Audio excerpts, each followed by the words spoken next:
Well, we are now almost halfway through this 6-week election campaign leading up to the May 21st federal election. So let's cross down to Hobart now and catch up with the Prime Minister, Scott Morrison, who's been kind enough to join us. Thanks for joining us, Prime Minister. I wonder if I could just start off where I left off with Penbo. I don't know whether you heard it, but he's been writing and talking about how vicious and nasty and personal politics has become. And we've got people basically arguing that you shouldn't be Prime Minister because you don't care about people being burnt and injured in bushfires, or you don't care about an alleged rape in Parliament House, or you don't care about people's cost and living and being swamped in floods. And there's a bit of vitriol goes back the other way to Anthony Albanese. Does it worry you? I mean, you're essentially two good blokes leading political parties with different philosophies. Well, I saw Penbo's piece on the weekend and actually sent him a note saying I thought he'd sort of called that pretty well. I mean, of course, all those sort of character assaults that have been levelled at me over the last few years, I mean, I think people know me to be someone very different to that. But what really matters when you're in politics, I mean, we all have thick skins and we get on with the job. But for those who aren't in politics, I'm very worried about how the social media world is actually making life pretty intolerable for just people going about their business every day, going to work every day, you know, people hauling over everything they do and say. And this is counting against what I think is sort of civil and positive debate in this country. That's why we've taken such strong actions against the big social media players. So, look, I do think social media has really traduced the level of discussion and political debate in this country. But, you know, that's not for me to sort of complain about. We've got an election on and we're almost 3 weeks down. I'm down here in Nistar in Hobart, where we just announced $50 million to support the construction of a new electrolysis plant here. Now, this is a company that employs 1,600 people here in Tasmania. There's 200 construction jobs. We've combined together with the state government here, with Jeremy Rockcliffe. They're putting in $20 million. The company's putting in $330 million. That's also supporting another 5,000 jobs across Tasmania. This is how you get things done. This is what this election's about. It's about making things in Australia, the strength of our economy, and who can do that best. All right, you're in Tasmania. Now, I spoke to Pauline Hanson at the top of the program. She is livid, as you would know, about the Liberal Party preferencing Jackie Lambie's candidate ahead of One Nation in the Senate race down there.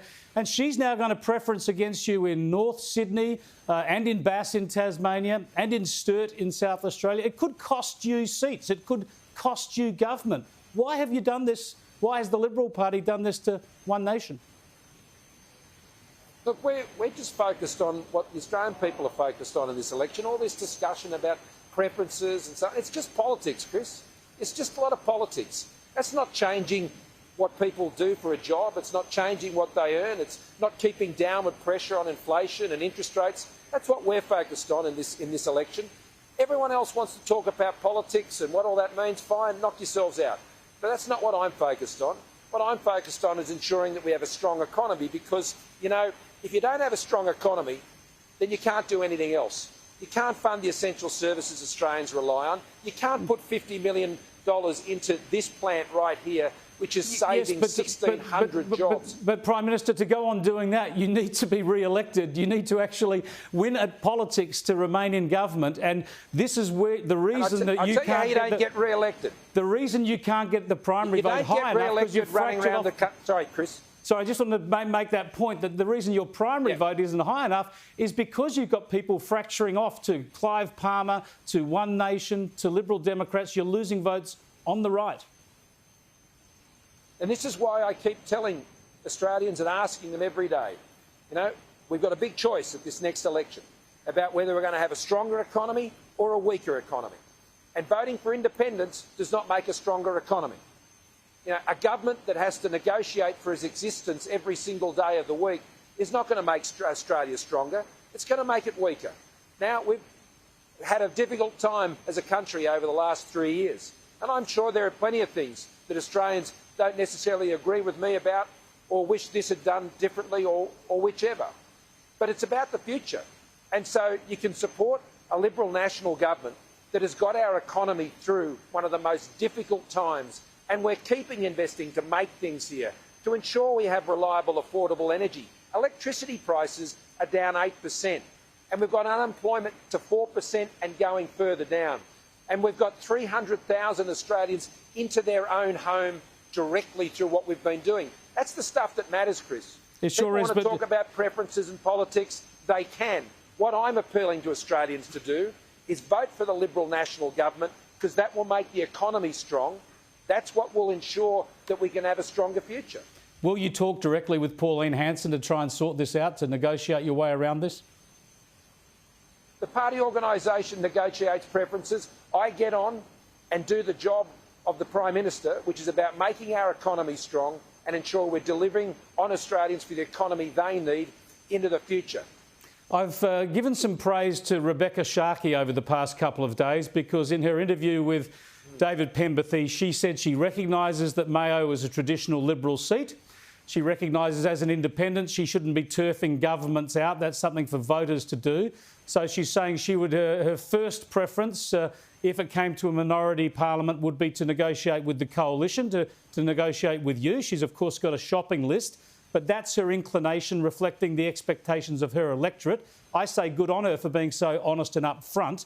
How can you force the so-called Teal independents, who obviously exists to deliver a Labor-Greens government, how can you force them to actually reveal or put on the record their intentions?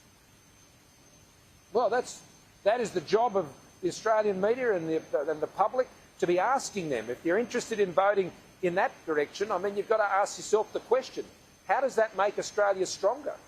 How does voting for someone in those seats that don't even have an economic policy, let alone have an economic plan? I mean, why would you trust the country to the chaos of that type of a parliament at a time when we have great global insecurity when it comes to national security issues and tremendous pressures on the economy?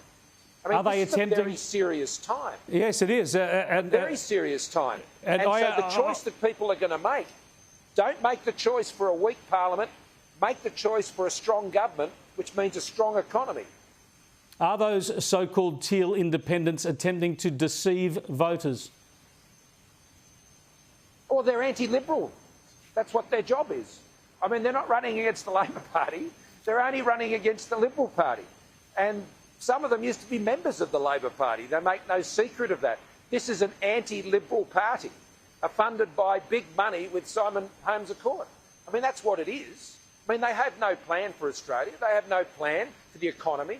They can't even be upfront with who they'd support in a government. So the only way you can ensure that we have a strong economy, that you have a Liberal national government, is to vote for Trent Zimmerman in North Sydney, to vote for Dave Sharma there in Wentworth, obviously to vote for Josh Frydenberg there in Kooyong, and Katie Allen in Higgins. So in these seats, if you want a Liberal national government to keep our economy strong, then don't vote for the anti-Liberal candidates, because they're anti-Liberal.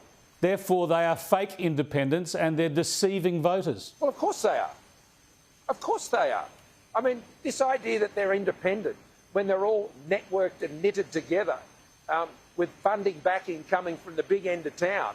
I mean, this idea that there's some sort of community representative group, I mean, this is just one big financial push from a couple of people with a lot of money trying to run the Liberal Party out of town.